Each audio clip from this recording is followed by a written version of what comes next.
Mesdames et messieurs, nous recevons sur ce plateau le colonel Amara Kamara, le porte-parole à la présidence de la République. Bonsoir colonel.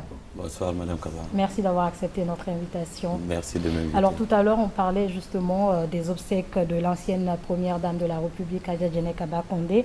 Et justement, quel sens, ou si vous voulez, quel message attendez-vous de ce symposium spécial en la mémoire de l'ex-première dame, monsieur le porte-parole? Merci encore une fois de m'inviter. Et avant de parler du symposium, permettez-moi, à la suite du chef de l'État, de présenter mes condoléances les plus attristées au peuple de Guinée, aussi aux familles Condé, aux familles Kaba, aux amis et alliés, suite au rappel à Dieu de notre mère, notre tante, notre première dame, Adja Diéné Kaba Condé, qui a été rappelée à Dieu le 8 dernier. Et on parle bien de décès, madame, et vous comprendrez bien que quand on parle de décès, il n'y a pas de message spécifique à apporter. Il est plutôt question de prier, d'apporter des prières. Également, d'honorer et de respecter la mémoire d'une ancienne première dame qui a servi avec exemplarité et a contribué significativement à l'amélioration des conditions de vie et d'existence de beaucoup de femmes et de beaucoup d'enfants. Donc c'est ce qui est question effectivement de faire pour ces symposiums-là. Il est ici question de pouvoir honorer les grands serviteurs de l'État et les grands hommes d'État et les grandes femmes d'État qui ont servi le pays loyalement. Et c'est aussi ça le rôle de l'État, que le CNRD se perpétue aujourd'hui, de faire restaurer au sein de l'administration au sommet de l'État.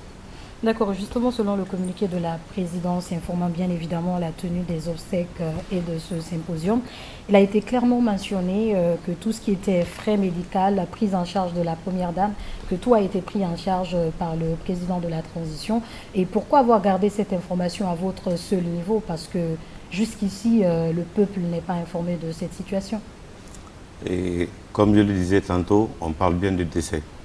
Et puisqu'on parle de décès, le plus important aujourd'hui, c'est que chaque Guinéen puisse avoir une pensée pour les prières pour notre ancienne première dame. Si aujourd'hui, ça ne tenait qu'à une question de prise en charge, je suis sûr que Mme Diéné Kaba serait encore parmi nous. Donc il est question plutôt de continuer à prier pour elle. Le président de la transition, comme il a tout le temps fait et continue à le faire, il porte une attention particulière à la vie et aux conditions de vie de ses prédécesseurs. Cela est très important de pouvoir être rappelé. Et comme il a encore dit ici, sur ce même plateau, le 5 septembre, qu'il faut éviter les erreurs du passé, également dépersonnaliser l'administration. Cela voudrait dire que, quel que soit notre niveau, quel que soit ce qu'on a été dans l'administration, à partir du moment où on a été un grand serviteur de l'État, il appartient à l'État à un moment de pouvoir honorer ses dignes fils. Parlant spécifiquement du chef de l'État, il est connu de tous qu'il est et a toujours été à porter une attention particulière aux familles de ses prédécesseurs. Je voudrais très humblement, puisqu'on parle d'un cas de décès, ne pas rentrer dans le débat de moyens, mais ce qui est aussi important de pouvoir retenir, c'est que la question de il a fait quoi, il n'a pas fait quoi, n'est pas le plus important aujourd'hui. Qu'est-ce qu'il a fait pour qui et pourquoi ça a été fait? Ce n'est même pas le sens du bienfait. Ce qu'il y a aujourd'hui, c'est qu'il y a un peuple qui est en deuil. Il y a des familles qui sont en deuil, parmi lesquelles les familles de l'ancien président Alpha Condé, également les familles Kaba. Il y a également des enfants qui pleurent aujourd'hui la mort de leur maman et une mère qui pleure la mort de sa fille. Donc dans une prière collective, dans une pensée collective, il est question à l'unisson de pouvoir faire des prières pour cette femme, pour tout ce qu'elle a pu faire pour la Guinée, pour les femmes et pour les enfants de ce pays. C'est vraiment ça le sens du devoir aujourd'hui. L'heure n'est pas aux questions de moyens.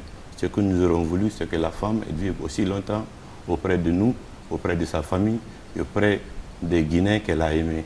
Et continuer à prier pour elle, pour que la terre bénie de Guinée, qu'elle a tant aimée et servi loyalement, du soit légère. Alors par rapport à l'enterrement justement, comment ça va se passer à Cancan? Parce qu'il a été dit en fait que voilà, ça sera en présence des autorités préfectorales et même des autorités administratives, sans pour autant parler justement des autorités militaires. Pourquoi? Et à Cancan, il sera effectivement question d'enterrer le dimanche l'ex-première dame de la République, selon l'esprit du communiqué, également conformément à la volonté de sa famille. À Cancan, il y aura les représentations du gouvernement, du CNT, de l'administration civile, de l'administration militaire, mais également les amis, parents et alliés de l'ex-première dame de la République.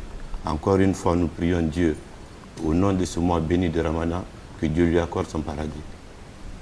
Un message particulier peut-être avant de se quitter? Le message vraiment de compassion à l'endroit spécifiquement de ses enfants, à l'endroit de la maman qui pleure aujourd'hui sa fille, mais aussi à l'endroit du peuple de Guinée et spécifiquement le président de la transition, le colonel Mamadi Doumbouya. Merci beaucoup mon colonel.